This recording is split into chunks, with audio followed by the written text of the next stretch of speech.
Are you like me and you love the convenience of ordering out, but between the inflated prices and tips and the less than healthy menu options, it really makes you think twice before ordering, right? Well, Gobble's here to help busy people like us enjoy healthier home cooking without the hassle. Instead of meal prepping and shopping, you just customize your weekly menu, get your delivery, and spend as little as 15 minutes to serve a delicious homemade dinner any night of the week. And this week, I made chicken fettuccine that was simply divine. And both Julie and I made it at the same time. I know, we're so cute. And we could not stop raving about how delicious it was. It was so easy to whip up in less than 15 minutes, and everything I needed was already in the box. For our wonderful listeners, we have a special deal to help you get started for less. See what a difference Gobble will make for your household. Right now, they're offering our listeners a fantastic limited time deal. Get $120 off across 4 boxes, plus free shipping and free cookies. The cookies are so good. Go to gobble.com/dateable podcast. That's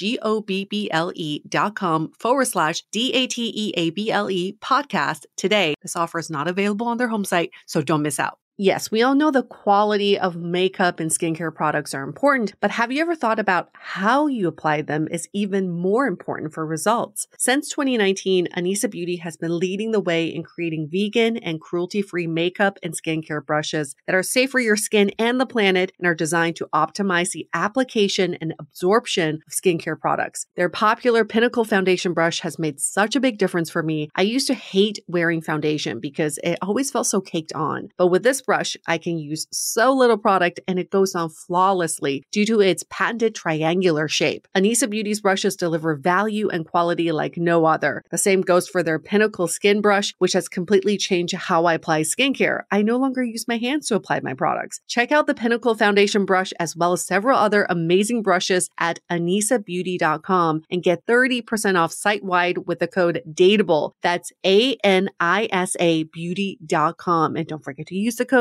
DATEABLE. Hi, I'm Yue Xu. And I'm Julie Kraftchick. We're active daters turned dating insiders. Here to dive into everything modern dating and relationships. Welcome to Dateable.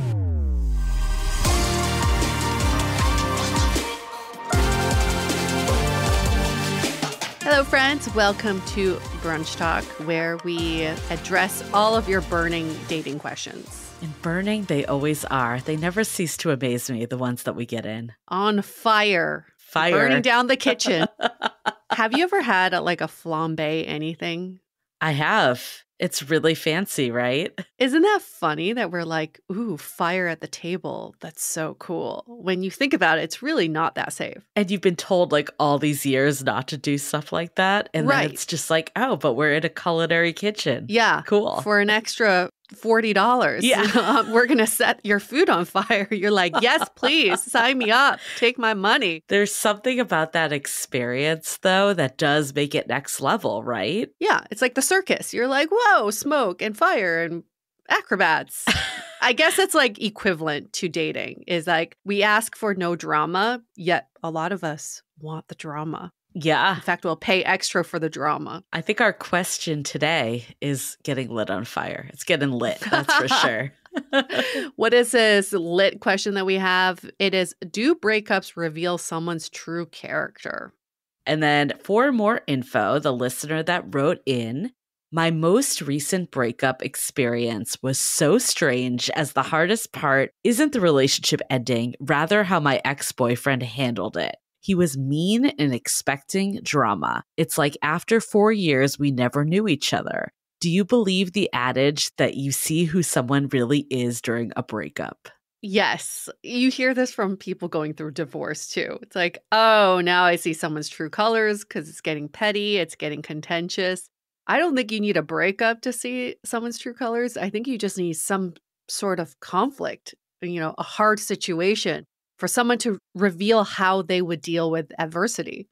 But this person has been with her partner for 4 years. That's what threw me on this one. It's not like they had a quick relationship and then she saw this conflict come out. I would assume they've had some conflict in 4 years. I think you'd be surprised. But you don't know. I want to know what this person was avoiding all 4 years. Because it's not just the breakup. Like shit is building up. There's resentment there. And this was the opportunity for it to come out.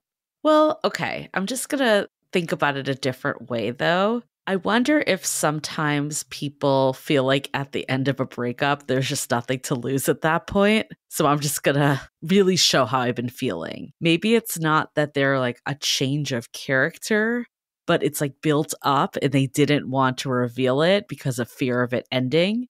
But once it's ended, they're just like, fuck it. This is what I'm going to say. Get it all out. Exactly. Yeah. In those 4 years, you could have just avoided everything to keep the peace. But at the end, it's like, yeah. Oh, remember that time 2.5 years ago when this happened? I was building up all this anger and resentment towards you back then. And then now it's like, yeah, now it's your chance to express yourself. I mean, I do think breakups, it's clearly a stressful time, not a positive time in anyone's life, even if you're ready to move on. So I think this stuff can really surface, and you're probably just not in the best mental health state in general going through it. So yeah, like maybe the boyfriend in a couple months, once the dust has settled a bit, will look back and be like, ugh, maybe I shouldn't have been mean or did the drama, whatever that was. So I think some of it could be like the swept up in the moment as well.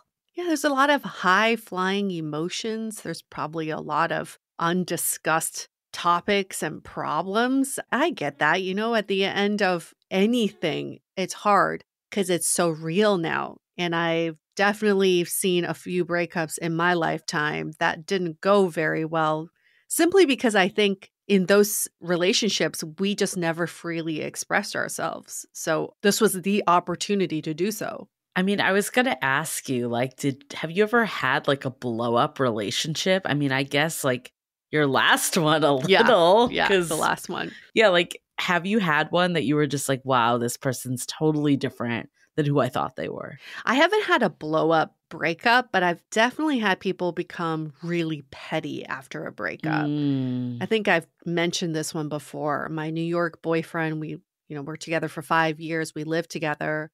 And we had this, I thought it was an amicable breakup. He went to business school and I stayed in New York.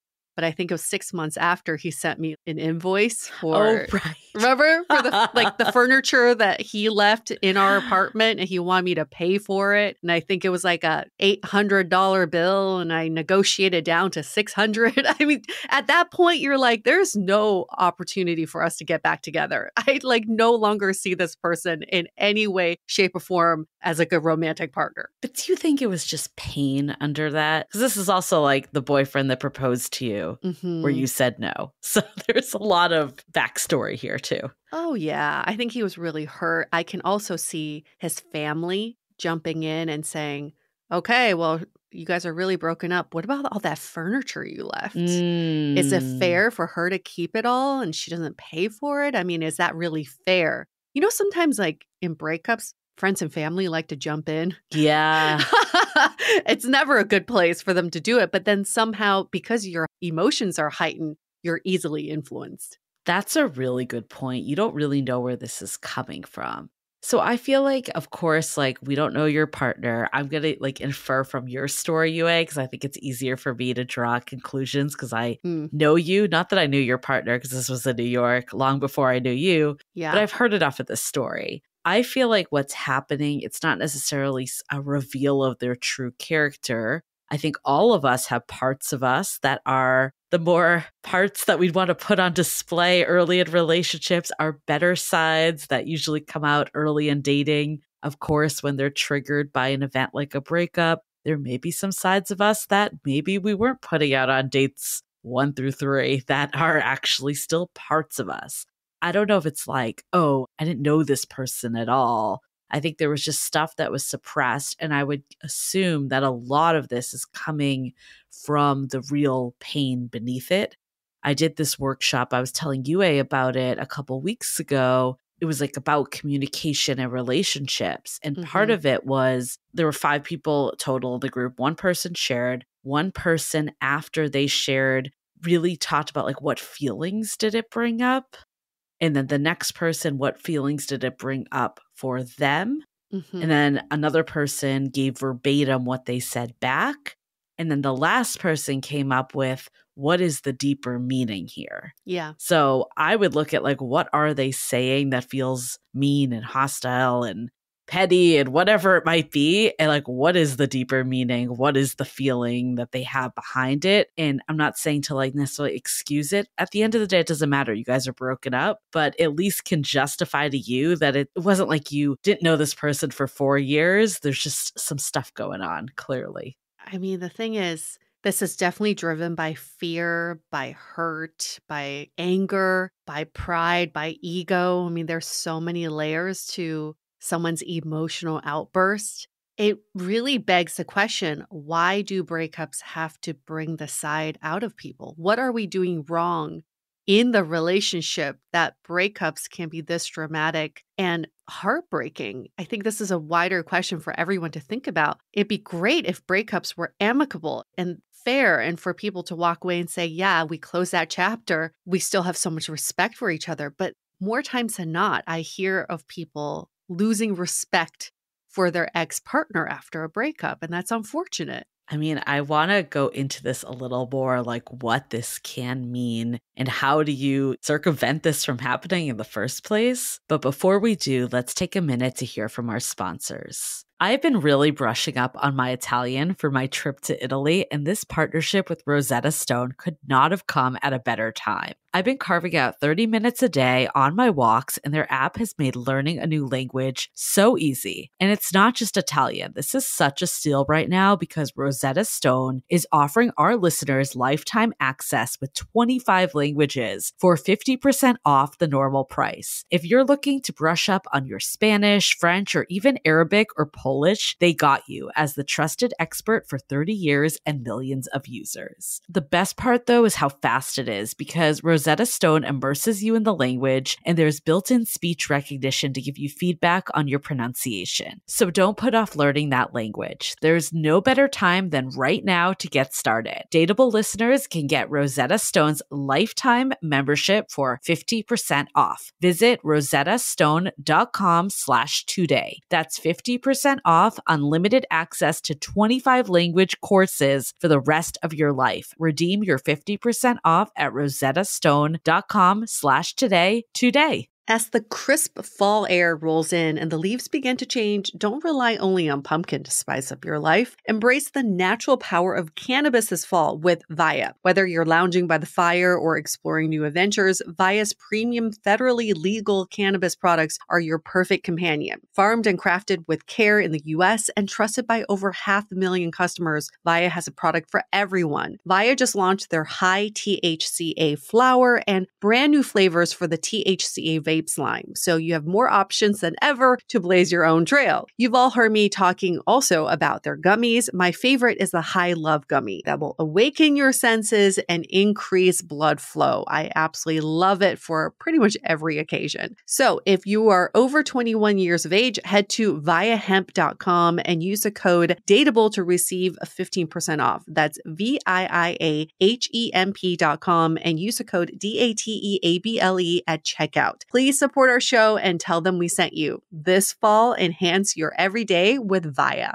Do you like to be in the know of what's really happening with celebrity gossip? Do you like to hear about the drama happening on reality shows before the shows even air? If you're not listening to Cocktails and Gossip yet, the time is now. I'm obsessed with this podcast because each week, Bea and Amanda, the hosts of the podcast, bring you the tea on reality TV and the craziest celebrity blinds from their website, Bravos and Cocktails. You know, I've been on a real Bravo binge lately, so this podcast is the perfect complement. And trust us, they do not hold back. Listen and you'll have some unfiltered tea to spill at your next dinner party or in your group chat. Pop culture lovers, Bravo lovers, and people who just can't get enough gossip. This is a podcast you should definitely check out. And who knows, you might hear something from Cocktails and Gossip first before you hear it anywhere else. Scandival, anyone? Listen to the weekly Cocktails and Gossip podcast wherever you get your podcasts. So I'm going to knock on wood here. You can hear me. I've actually not had a bad breakup in the sense of like a blow up. So I'm knocking on wood, so hopefully it doesn't still happen. I think some of it, though, you would be surprised because I've talked to friends too that have gone through things, and at the end, the person does change. And a lot of it is because they did not address these issues for so long. Any other thoughts? Like, what else could drive this, or what other ways can we get ahead of it where it's not coming to light this way? I think certain resentments get amplified at the end of the relationship, where in the relationship you go, oh, it's not a big deal. Just sweep it under the rug. I just want to keep the peace, or this is not a red flag. It's not a deal breaker. But have you noticed when you are on opposing sides, all of a sudden, those $50 that someone owes you, that's true, now is worth like $100. Everything kind of doubles in impact. So I think it's, in my learning, is whatever you're feeling, like even just a little ounce of resentment or disappointment or anger, it's better to express it in the moment than really have it build, or to convince yourself it's not a big deal. Things like that build up over time, and it never ends well. I also feel like if one person is blindsided by the breakup, when you've been with someone for 4.5 years, I personally believe that at that point, if you break up, both people should have seen it coming. Yeah. Like, I think your situation, you were totally blindsided, and that's why it was not a great breakup, and you saw someone's sides and outside character come through. But I think if you're talking along the way and people are being upfront and honest and transparent, even if it's things the other person doesn't want to hear, at least by the time you break up, it's not a total shock. Yeah, I think just being blindsided. I mean, in my situation, the infidelity was, just sent shockwaves through my system. And I had so many moments of feeling so petty. Like, I can't believe I spent all this money flying to Taiwan to meet his parents a month after he tried to sleep with someone. And then I had to remember and also just let myself know in those moments, my moments of truth, where this is worth it. This is for someone I love, and I can't fault myself for it, and I can't fault anybody for it. There's no point in being petty. But yeah, when you're angry, when you're fucking pissed, like, those things matter. Yeah. And I mean, I think like clearly you could have the self-awareness to be like, I shouldn't be upset about this. But I agree. It's like sometimes in the moment when someone has totally fucked you over, it's hard to have that. So I guess for both parties going through it, I think one, clearly in your instance, if he hadn't cheated and it ended because of him just being upfront and being like, look, I'm not ready to make the next step. Yeah. It would have sucked, but I don't know if you would have had that same animosity and like anger. No way. I wouldn't have been petty at all. I would have been like, we tried our best. We're just not a fit. He wants to get out of this relationship. Yes, that hurts, but I have no anger towards him. But like, don't betray someone, So I guess to this listener, we don't know how your relationship ended. True. But maybe instead of like saying, is this a reveal of their character? Look at the bigger picture of everything that happened. And if it truly is, they're just mean and petty, at least you're happy you're out of this. Yes, exactly. It's such a learning opportunity. And don't put it just on them. Put it on yourself too. If you think this is like a change of character, where were your blind spots during the relationship? Yeah. What did you miss? What were you avoiding? What were you hiding? What were you sweeping? Yeah. It's all good to know, right? And like at the end, when this reveal of someone's true, quote unquote, true character, it's also a reflection of stuff that you missed. Yeah. And we're not saying that to like blame you. None of that. It's more of, no. At the end of the day, we can sit around and discuss, like, do we think it's them? Do we think that they are a terrible person and they were just covering it up this whole time? But what does that actually do for you? Nothing. So if we can look at it like, okay, this happened at the end. What led us here? At least you can learn and grow from this experience for whatever next relationship you have. But just be so happy you're out of this relationship. It sounds like it was the right call. Sounds like a train wreck towards the end anyway. So yeah, get out of that. Get out of that hot mess. Sometimes that's easier to get over in the long run. Like I remember you saying that, you were like, it's almost like him doing something so terrible made me be able to get over it because you're not thinking about like, well, should I give it another shot? Or what if this happened? You're just like, nope, showed me who they are. Yeah. If the question of, oh, could we have tried harder is taken off the table, it makes it much easier to move on. Get the fuck out. Anyway, great question. Thank you for sending that in. For all of our listeners, you can also send in your questions. Easiest way, here's a hack, is to leave us a rating and review in Apple Podcasts and give us 5 stars. And in the body of our review, you can ask the question there. And if you tell us you pre-ordered our book, How to Be Dateable, coming out in January 2025, you'll be bumped to the top of the list and we'll give you a shout out. But that's the easiest way. But there are other ways too. You can DM us on Instagram at Dateable Podcast, or you can email us hello@dateablepodcast.com. Yep. And remember to pre-order that book, howtobedateable.com. Yay! And also subscribe for our long form content. In the intros of that, we will be giving some shout outs to the people that leave the review. So if that's you, tune in then. See y'all next week. Bye.